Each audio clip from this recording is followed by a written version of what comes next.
I really need to get off of Thulsa Doom's neck. He is not dead. And then that brings us at last to Westerosi magic, all right? And Westerosi magic to me is not as good as some of these other magic. Like Westerosi magic is sacrificial. Like it's always sacrifice. I don't think I've seen any Westerosi magic that wasn't weighted in some type of sacrifice, right? Yeah, I'll check on this, right? I'll go deeper into this, but I'm pretty sure that Westerosi magic requires some kind of sacrifice. We saw the Red Queen burning that little girl up, right? It seems like it always requires something, man. I think she's the greatest issuer of magic there, right?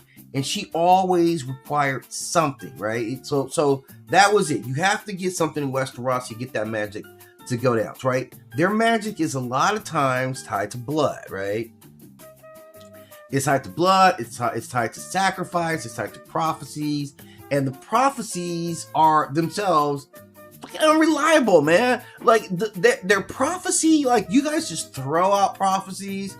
Like the thing about, like, okay, this is why people don't believe in prophecies, man. Because you guys throw out so many prophecies that we're just like really, like that prophecy didn't work out, and this prophecy didn't work out, and that but I gotta believe this one right here, right? That's what it is. That's Westerosi magic, because they be putting out a lot of prophecies, man, but their prophecy percentage rates is a mad low. And the thing about it is, like, somehow, like, I guess it's all the war, the link to all the knowledge and stuff is always broken, right? It comes in chunks. Some people got it, some people don't. Right? You see how it's gained, like it's gained through this knowledge. So like Westerosi magic, man, it's very different. And the representatives for Westerosi magic, I'm going to talk about the Red Witch, Melisandre, who was one of my favorite characters, man. I'm not going to lie to you guys about Melisandre. I actually dug Melisandre, right? Like stay on the youthful side, right? I was with that part. But I really didn't have a problem with Melisandre. So she's one of the more powerful ones. And the Blood Raven, right? So the Blood Raven is the one who is like, yeah, come over here, Bran, take over, right? And then, of course, Bran, who becomes exceptionally powerful. He becomes, I think, the most powerful in Westerosi magic, right? Because in Westeros, like, if you're watching House of Dragons right now, I don't think we've seen anything magical happen yet, right? Like, what are we, like, 2 episodes deep right now? We're 2 episodes deep on House of Dragons. And if I see anything magic, I don't think I've seen one magical thing. I mean, outside of the fact that there are dragons, right? Like, I get that. There are dragons, okay?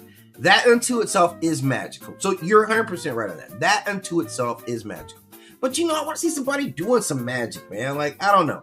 That's just me. So we're seeing, okay. And again, because we're heavy on dragons, let me say this directly to the House of Dragons, right? The House of Dragons show, right? I'm saying this directly to you, man. Like, thank you right now, man. Like, you guys understood the assignment, man. You guys got right into it. I'm telling you, man. You guys weren't trying to like, oh man, let's space these battles out. Like, let's choose short clip. You guys have gone deep onto some very extensive battles. I can understand now why this takes years to get this accomplished, right? Like, what you're essentially doing is creating incredibly long movies. I can see that's the approach that you're taking. Otherwise, you wouldn't be showing these very long, very complicated, very drawn out, and very demanding battle scenes. And they're great. I love it. Like, I mean, come on, man. We getting dragons getting clipped, and you guys are very heavy on dragons. Like, that is absolutely appreciated. You guys are very heavy on dragons, right? So I'm bowing down to all that, but I'm simply saying that, yeah, I thought there was magic here too. And we don't get an overabundance of magic, okay? Maybe I'm asking too much. If someone were to say, look, you're asking too much, I'd be like, all right, well, it is what it is, okay? So that's kind of what we see. So I want to talk a little bit about Westerosi magic, like, you know, because since the White Witch, you know what? Okay. I guess I've been tripping because I've been ignoring everything going on at Harrenhal. We've been away from Harrenhal for so long that I forgot about what was going on at Harrenhal, and I misspoke, right? I misspoke. Because there's actually the witch over at Harrenhal, and if you're watching the series right now, she's about to be mad relevant, right? Like, man, this is one of those very subtle things. This is one of those very subtle things in the show where Daemon slipped up, man. Like, you always doing shit like this, Daemon, and like, You needed to. I know we're not giving her Harren Hall. I think you needed to look. Let's talk about this after this mission's done. Like, you needed to have let her know you was taking her seriously, and that's just reading the room, man. Right. So this is Damon not reading the room at all. Right. So that's kind of where. So, but other than that, so there is magic there. I need to get off of it. Like, I'm really on that. So I'm gonna compare it to a lot of other magics, or like the four magics, the magic principles that we see. And I think there's a lot of meat on the series when we look at both like how it's used, where it's coming from, and who's making the most effective use out of that. So I think these four worlds right here are one good lane to look at, but that in no way, because that really does leave a lot of like fairy magic out of there, man. Like, is there one? Yeah, there's elves there, so I guess that's inclusive. This seems like it's leaving a lot out there. I have to admit that. But these are like the four staples that we're going to start off with, looking at like magic, in general, right? And I would say, like, I mean, it's kind of crazy because each one of them shows various layers of kind of riding it out. Like, it's always prevalent in Conan. It's all kinds of demons and stuff in there. And that might be my favorite. That might be the favorite. That might be the favorite of all of them. But like I said, when you go back, man, each one of them. See, okay, here's where I think Westeros is not giving. Like, there's no magical weapons, right? Like, am I missing something in Westeros? Is there a magical weapon out there? Because I can't find. I haven't found it. Because King Arthur, like, the Arthurian mythology, that gives us a lot, man. That gives us a lot. Like, you got not only the Holy Grail, you also get like, King Arthur's sword. What was it? Excalibur, right? You get. I know there's a couple of like sacred like shields and some other stuff. With Tolkien, obviously you get the ring. Like, who else had a magical? Okay, ring. What else? Yeah, magic. Oh, you get like, Frodo's what do you call it? What do you call his sword, man? Sting, right? That would glow. So they give it to you. Conan's heavy doses of magical implements all throughout that, right? But Game of Thrones, like, yeah, you give us, good magic, but you don't give us a lot of magic. That's my only complaint. And I guess if you're giving us all the good battles and the great storyline and really good acting and fucking, dragons, like more dragons than I can handle, I guess the best thing for me to do is shut up about it, right? Like, stop complaining, right? Be thankful every now and then. And you know what? I'm going to take that route. I am going to take that route. Everything I just said in criticism, I need to shut up because I've been enjoying the series too much, right? And that's just nitpicking at this point, all right? But I do want to go into detail about how the magic differs on these four, because these were all like major influences in like how I would see magic, what I thought about magic. So let's get into it. Let's get into the next one here, right? So the first one that we have up. Oh, come on. What are you doing here? Okay, so we're going to talk. So let's talk about Westeros magic, right? Westerosi magic itself is kind of enigmatic, man. Like, during this era, this is where we're catching Westerosi magic at a really good point. Now, Westeros has a lot of magical stuff. Like I said, like, I've been slipping. Of course, like, it's dragon magic, right? That's their main one. That's their main magic right there, is dragon magic. Then you have, and I'll explain all these, you have dragon dreams, you have Valyrian blood magic, you have the old gods, right, magic, which is still there. The old gods are always represented pretty good, right? You also have like those that are into necromancy and necromancy and resurrection, like that whole, like, and that's some real stuff right there too, man, because who is that, man? Like the Brothers of the Light. I think it's the Brothers of the Light. They were always the one, like, was it Dedrick Dondarrion? You guys know the dude I'm talking about, man, from the OG series, right? I can't remember what his name is. Dude with the flaming sword, right? Those guys, he was dying and coming back. They were heavy into resurrection. It was their god. And I think that was the same god that Melisandre was. So like when they met, they were both like, oh, okay, you repping that too. Okay, we're warrior faction. and we're repping that. So we do get a lot, but this is a good time. Like they got all this. You have cursed and enchanted places, so you got like obviously like Harrenhal Hall, which I have mentioned, right, and and then of course at the heart of it's dragon. So it's a lot of different kinds of magic that's going on in Westeros at the same time. Like this is magic field. You really got to look at it just because it's so much, it's so heavily in there. They don't, it's not about the people as much. Like the people don't have as much direct control over Westerosi magic, but it's magic all around you. Like that's probably the better way to take it, right?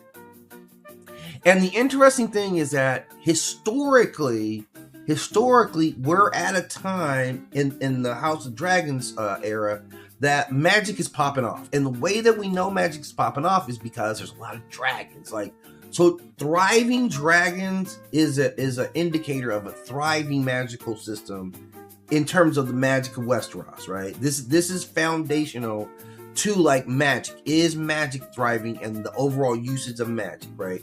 So when dragons thrive, prophecies become more common, dragon dreams appear more, Valyrian magic is stronger, magical artifacts are now fully functional, and certain bloodlines have powers that are more active. Like your family will be moving along better, right? This is different. Like we don't typically like so it's more subtle. Like I think their magic is more kind of subtle magic, right? Things are happening, but you're not gonna see just people running down the street throwing fireballs or like, oh, it's a spell and now you're turned into a frog. That's not really what's going on in Restaurant.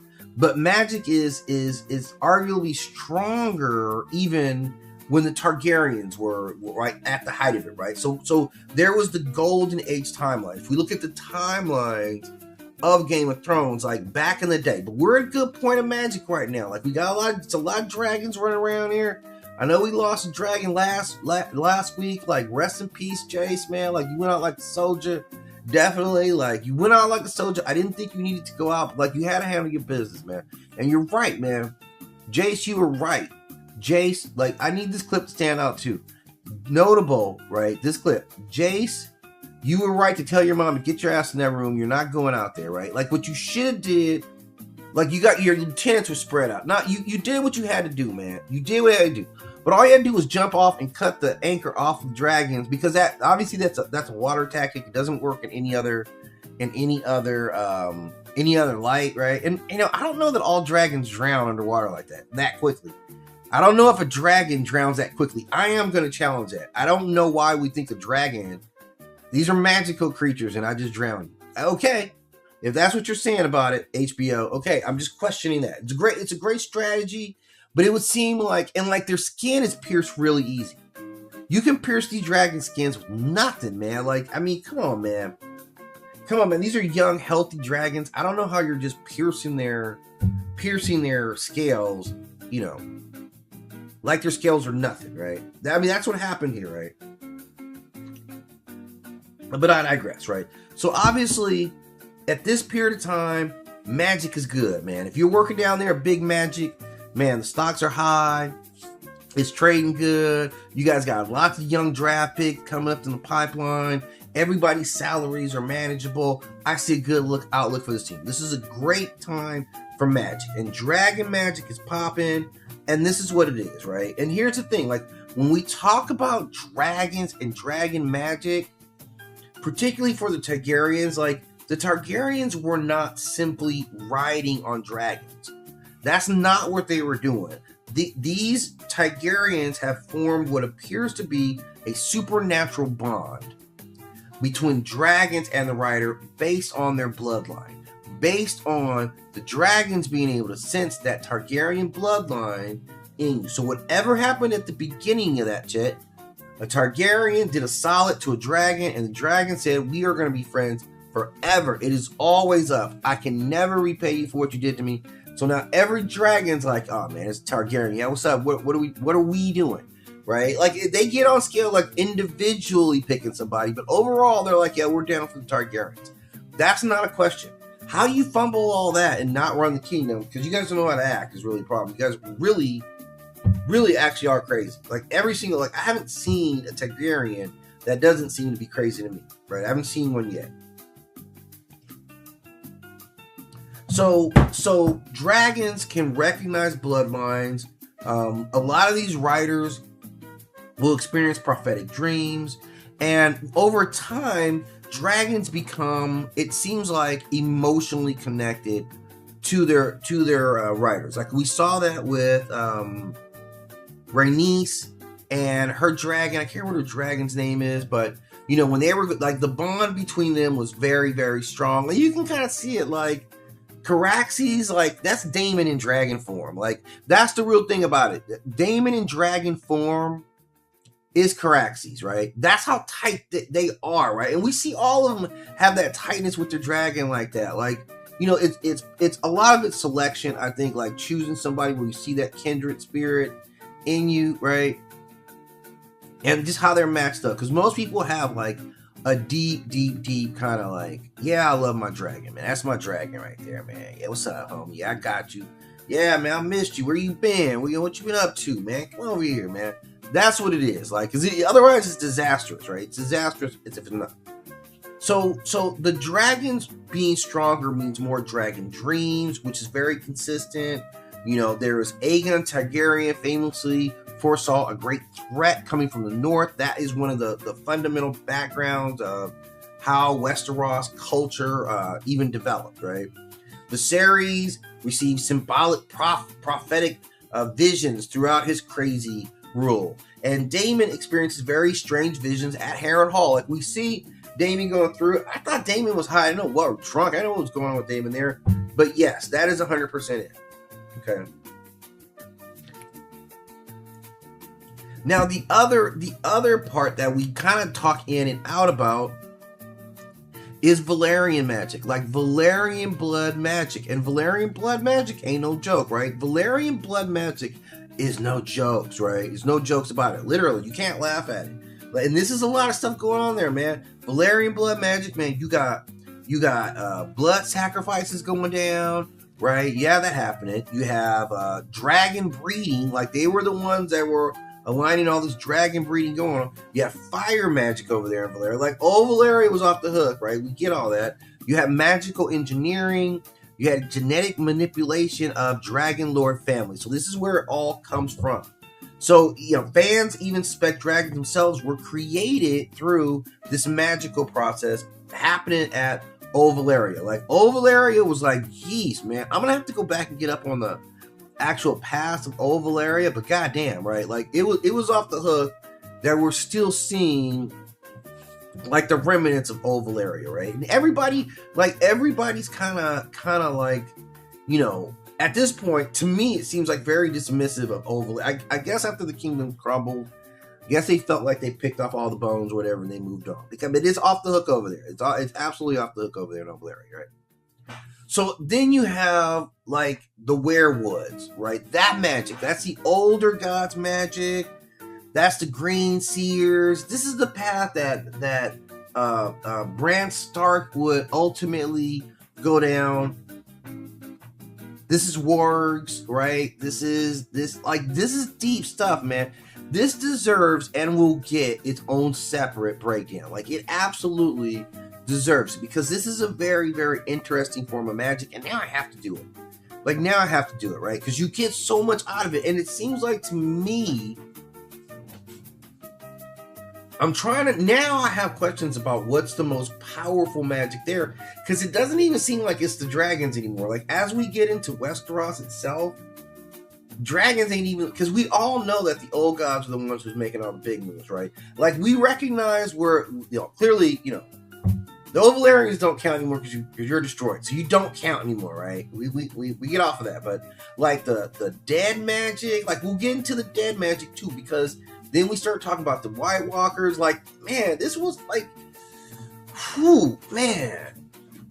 So it's a lot going on here. It's a lot going on in Westeros and their magic. So it's important to kind of get into all, because it's deep, man. It's deep layers that I think we're missing. If you're just watching the show, you're missing all the stuff, right? You're missing a lot of the stuff, okay? And we know who was down with like the werewood and the old gods. Like, I remember Caitlyn Stark messing with that. who else was who else? Obviously, that was her brand. That was her family. That's why Brand ended up going down that path. And I think that because they're the behind the scenes one, they're the most powerful. I gotta talk about the necromancy though. Like the necromancy, because this is where it gets. This is where I'm thinking like, yeah, these guys are the dopest here. And then I'm like, yeah, I forgot about these guys. And necromancy is like that. Like necromancy almost took over the world, right? Like this is where I was getting. This is the Lord of Light, like the resurrection gods. This is the creation of undead beings. And so when we start talking about like the White Walkers, like, I mean, damn, they were proactively like right there from taking over the world. And wouldn't it, they were like, yeah, dragons too. Dragons can get this White Walker too. If you got a dragon, good. Bring your dragon out here because we're going to kill your dragon and then we're going to turn him into a White Walker dragon. And now you got to worry about a White Walker dragon, which is worse than a regular dragon, right? And everybody knows that it's worse, man. Everybody knows whatever you got, if you make it White Walker, now it's worse, right? Like we saw some creatures that ordinarily aren't considered all that dangerous, right? Like a rabbit. And all of a sudden, if you're a White Walker rabbit, I'm afraid of you, right? Like, if I see a deer, I'm not necessarily thinking you're necessarily going to attack me unless you're a werewalker, White Walker deer, right? Then you're definitely going to attack, and you're going to be rabid. You're going to be crazy about it too, and you're going to be hard to kill. So we get that. So man, like, in the capacity for these beings to seize power like they almost did in Westeros. It's staggering, man. Like, yeah, those beings right there, that magic, that resurrection magic, yeah, it's deserving of study, right? And then you get like the cursed spaces, right? You get that stuff and the supernatural places that exist here. Like I mentioned right off the bat, Harrenhal, which is like, yeah, I don't even mess with Harrenhal. Like I don't know why anybody goes to Harrenhal. I'm not going there. Like I don't want Harrenhal. Thy Lord 9, we shall giveth thee Harren. No, I don't want Harrenhal. I'll take nothing over Harrenhal. Okay, I'll take nothing. I want the job title, but I'm not going to Harrenhal, and I don't want to even own the deed on Harrenhal. It's terrible. That's why nobody wants to work over there. Exercise. Put some religious stuff over there. Put some godswoods over there or something. Like get the stench off of it. So there's a lot, like Dragonstone, like all the Valyrian stuff. Like it all has some magical components to it. Even the wall, like, so there's actually a lot of just ancient ruins. Like the wall, it's mad with ancient ruins and stuff to strengthen it, right? The same thing, like, so it's always like subtly there, right? I don't know why it doesn't seem as prevalent. Maybe it's just because it's just kind of written, in a way that isn't so like, just upfront about it. But they do a great job of like developing the magic in this world, it's almost like nature. George R.R. Martin's take on magic is almost more like it's just nature. It's a part of nature. It seems like it just always exists. I don't know if there's, but regular people don't try to practice it though. So maybe it's a access to knowledge type of thing, which kind of makes sense given where they live at. So that's the magic of Westeros. Like in the magic of Westeros, man, we've seen it over these last several years, like subtly be great. Like we've seen some great stuff. I think we've seen good representations of every single one of these, like every single one. We live for the dragon magic, the dragon dreams, the Valyrian blood magic. Yeah, we're very well rooted. Even Daenerys like spoke old Valyrian, right? Which is, the language is still going. Then the old gods, right? And even like I don't know where the Dothraki had some form of, like they have magic too. Like everybody did have a little bit of like spell casting kind of magic that they would control. And that's always been kind of the cool element of it. Like we never meet too many we do have a couple of witches. And I'm going to talk about the witches too. I'm going to talk about each one of them, man. Because Melisandre to me, man, that's one of my favorite characters. Like, I'm still rooting for Stannis back then. I'm not gonna lie to you guys. I was rooting for Stannis Baratheon. Okay. Yeah, and she had aged horribly, right? Like she was like 100 and something years old. But the next one, okay, so that's our Westeros. That's our Westerosi magic, right? So the next one, I want to compare Westeros magic versus that Conan magic, right? And again, Conan, this is one of my favorite, like, whatever, right? Okay, so Westeros versus Conan